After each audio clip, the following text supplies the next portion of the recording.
It's the event of a lifetime for astronomy.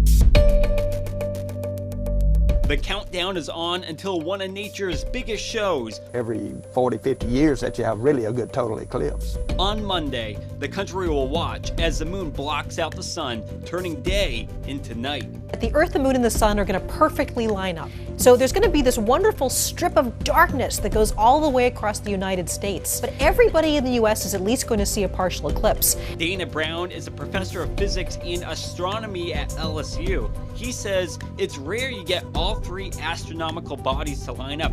Everything has to be just right. So every so often you line things up perfectly, but it has to be done exactly right. So we all know that the sun is much bigger than the moon. As a matter of fact, you could fit hundreds of moons inside the size of the sun. But you'll notice the moon is much closer to the Earth. So ironically, in the daytime sky, the moon and the sun both appear to be the exact same size. Now, hypothetically, let's just say that the moon were further away from Earth, we would no longer get solar eclipses. So what happens is the moon can block out the sun.